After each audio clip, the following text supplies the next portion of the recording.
Hello po, ngayon gagawa po tayo ng avocado float instead of mango float. So, iba naman. Gumamit po ako dyan ng 3 graham, 4 na avocado, 3 gatas, isang malaking ibap, at saka isang maliit na ibap, at saka isang cream dinsada.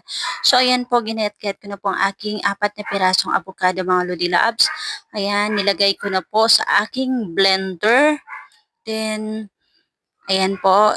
Ayan na rin po, nilagay ko na rin po sa blender lahat ng avocado, mga Lodi Loves. Then, nilagyan ko siya ng kaunting tubig at saka yung maliit na gatas na ibab. So, minix ko na rin para pumahalo yung gatas. At saka avocado. So, ayan.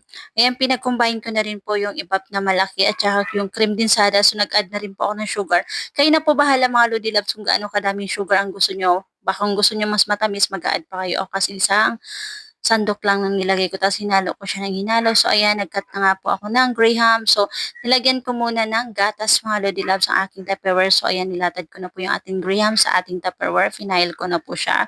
So ayan, nag-spread na po ako ng avocado, yung binlan ko na avocado. Ganun lang po siya kadali mga Lodi Loves. Kung ano yung ginawa nyo sa una, ganun at ganun pa rin po hanggang sa matapos po siya. So try niyo 'to mga Lodi Love, sobrang sarap talaga. Kakaiba kasi 'di ba lagi nating ginagamit is mango. So ayan, nagsiksik na nga rin po ako sa mga gilid diyan kasi nang hinayang ako, may mga graham pa kasi na natira. So ayan, wala po akong sinayang diyan, nilagay ko na lahat.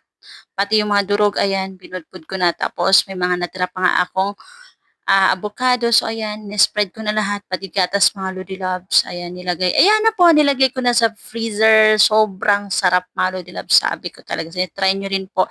Sa mga gusto pong maiba naman yung dessert, i-try nyo rin po yung avocado float. Ayan, sa Graham. So, ayan po. It's tikiman time na nga po tayo. Ayan, nagsandok na po. Kasi sobrang excited na kami ng mga kids ko. Ayan, ako po muna ang unang tumikim diyan. Sabi ko sa mga anak ko, sige, ako muna ang unang titikim.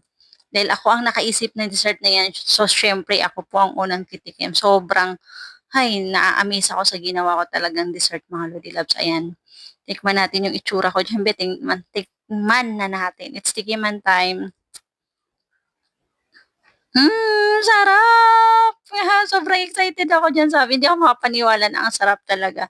Hindi mas ano siya, kung ginagamit natin lagi is mango, so yan mga Lodi Loves, try nyo rin po yung avocado, sobrang yummy po talaga. So ayan, yan lang po, sana mai-try nyo rin po. Sobrang mag enjoy po talaga pati mga kids nyo. Bye!